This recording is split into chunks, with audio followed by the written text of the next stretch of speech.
नमो भगवते वासुदेवाय। आज परिवर्तनी एकादशी है भक्तों।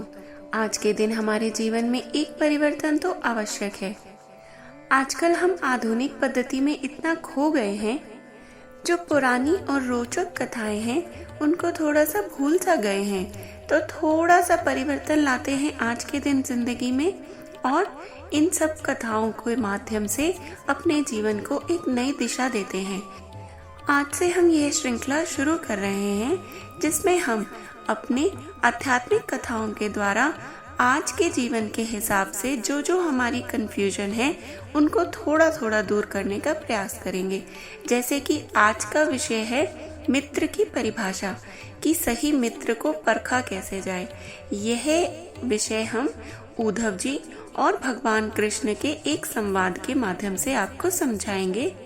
तो कृपया करके यह संवाद पूरा सुनिएगा और सुनने से पहले अवश्य लिखिएगा राधे कृष्ण कृष्ण कृष्ण राधे कृष्ण। तो आइए शुरू करते हैं। एक बार क्या हुआ कि उद्धव जी ने भगवान श्री कृष्ण जी से पूछा, हे कृष्ण, आप तो महाज्ञानी हो, भूत वर्तमान और भविष्य के बारे में सब कुछ जानने वाले हो और आपके लिए कुछ भी असंभव नहीं है। मैं आपसे मित्र धर्म की परिभाषा जानना चाहता हूँ, उसके गुण धर्म क्या है। भगवान जी बोले, उद्धव, सच्चा मित्र वही है जो विपत्ति के समय बिना मांगे ही अपने मित्र की सहायता कर दे। तब उद्धव जी ने बीच में ही कृष्ण जी को रोका और कहा, हे कृष्ण, अगर ऐसा ही है तो फिर आप तो पांडवों के प्रिय बांधव थे। एक बांधव के रूप में उन्होंने सदा आप पर विश्वास किया, किंतु आपने सच्चे मित्र की जो परिभाषा दी है उसके अनुरूप तो आपने स्वयं ही मित्रता नहीं निभाई। आप चाहते तो पांडव जुए में जीत जाते और आपने धर्मराज युधिष्ठिर जी को जुआ खेलने से रोका भी क्यों नहीं। ठीक है कि आपने उन्हें नहीं रोका, लेकिन यदि आप चाहते तो आप अपनी दिव्य शक्ति के द्वारा पासे को धर्मराज जी के पक्ष में भी तो कर सकते थे। लेकिन ना तो आपने भाग्य ही मोड़ा और ना ही आपने धर्मराज की बुद्धि मोड़ी। आप कम से कम उन्हें धन, राज्य और स्वयं को हारने के बाद भी तो रोक सकते थे। उसके बाद जब धर्मराज जी ने अपने भाइयों को दांव पर लगाना शुरू किया, तब तो आप सभा कक्ष में पहुंच सकते थे, किंतु आप तब भी नहीं आए। इसके बाद जब दुष्ट दुर्योधन ने पांडवों को द्रौपदी जी को दांव पर लगाने हेतु प्रेरित किया और जीतने पर हारा हुआ सब कुछ वापस कर देने का लालच किया, कम से कम तब तो आप हस्तक्षेप कर ही सकते थे प्रभु। लेकिन इसके स्थान पर आपने तब हस्तक्षेप किया जब द्रौपदी जी लगभग अपनी लाज खोने ही वाली थी। तब जाकर आपने द्रौपदी जी के वस्त्र के रूप में आकर द्रौपदी जी की लाज बचाई।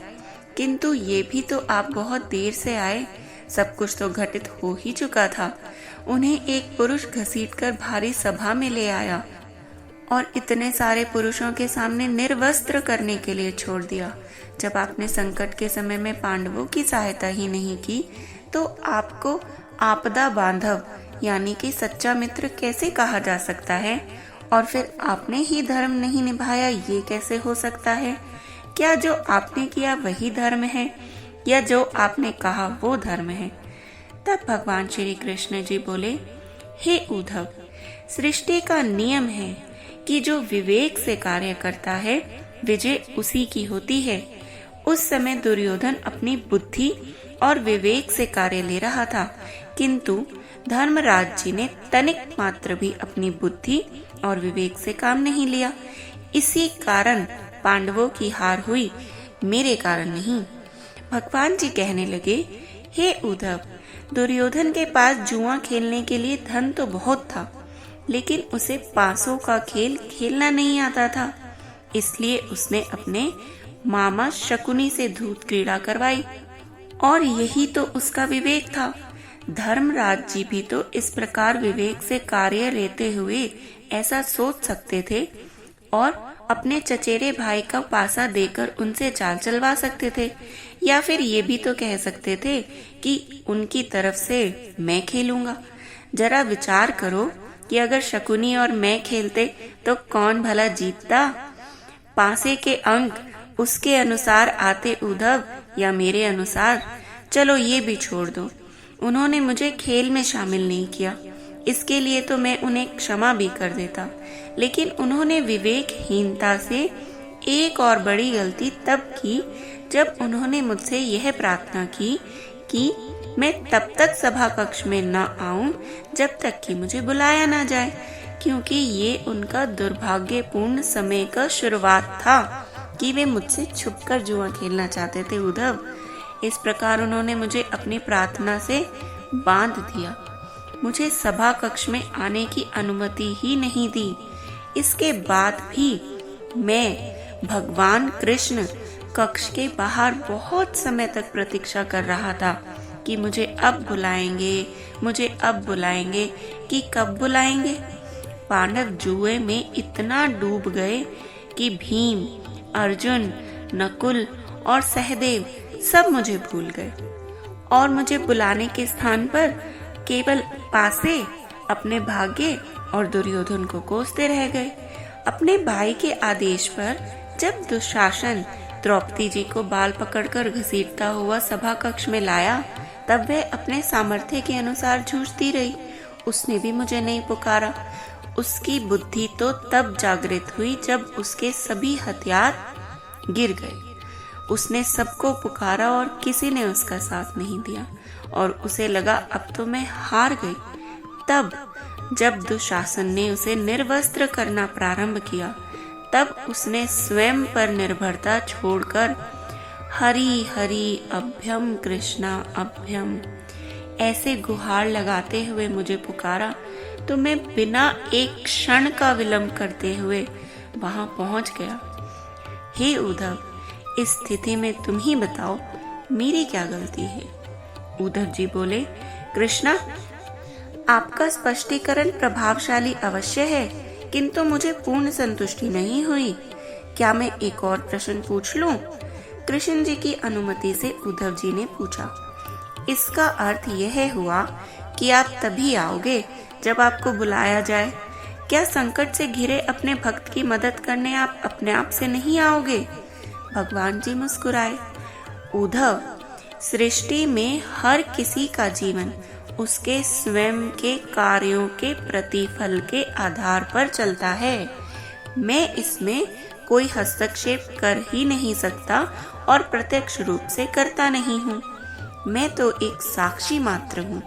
मैं सिर्फ देखता रहता हूँ जो जो हो रहा है और जो जो होने वाला है। यही ईश्वर धर्म है और मैं अपने धर्म का पालन कर रहा हूँ। भगवान जी को ताना मारते हुए फिर उद्धव जी बोले, अरे वाह, ये तो बहुत अच्छा कृष्णा। इसका अर्थ तो ये है कि आप हमारे नजदीक खड़े रहकर हमारे सारे कार्यों को देखते रहो। हम पाप करें, हम गिर जाएं, हम कुछ भी करें, आप हमें रोकोगे नहीं, बस देखते रहोगे। इसका क्या फायदा? अगर आप चाहते हो कि हम भूल करते ही जाएं और हमारी पाप की कठड़ी बांधते ही रहें और उसका फल भोगते ही रहें, आप ऐसा चाहते हो? भगवान जी बोले, उद्धव, तुम धर्म और मित्रता का समीप से समझो। जब तुम समझकर अनुभव कर लोगे कि मैं तुम्हारे साथ हर क्षण रहता हूँ, तो क्या तुम पाप कर सकोगे? तुम पाप कर ही नहीं पाओगे और अनेक बार विचार करोगे कि मुझे कोई देख रहा है, मुझे मेरा विधाता देख रहा है। किंतु जिस क्षण तुम मुझे भूल जाओगे और यह समझने लगोगे कि तुम मुझसे छुपकर कुछ भी कर सकते हो, तुम्हें तो कोई देख ही नहीं रहा, तभी तो संकट तुम पे आता है। धर्मराज जी का यह अज्ञान था। उन्होंने समझा कि वो मुझसे छुपके जुआ खेल लेंगे। अगर उन्हें यह समझ आ जाता कि मैं प्रत्येक प्राणी मात्र के साथ हर समय उपस्थित रहता हूँ, तो क्या वह जुआ खेल पाते? और यदि खेलते भी तो जुए के उस खेल का परिणाम कुछ और ही होता। भगवान जी के उत्तर से उद्धव जी अभिभूत हो गए और बोले, प्रभु जी, कितना रहस्य छुपा है आपके दर्शन में, कितना महान सत्य है।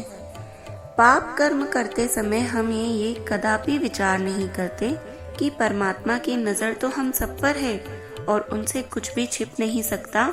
उनकी दृष्टि हमारे प्रत्येक अच्छे बुरे कर्म पर है, परंतु इसके विपरीत हम सभी इस भूल और भ्रम में जीते रहते हैं कि अब तो हमें कोई नहीं देख रहा है, तो हम ये भी कर लेते हैं। तो भक्तों, आपको आज की कहानी कैसी लगी और आपको इससे क्या सीख मिली, ये हमें ज़रूर बताइएगा। और अपना कोई पर्सनल अनुभव हो वो भी अगर चाहते हैं तो कृपया ज़रूर शेयर कीजिएगा। हर हर महादेव।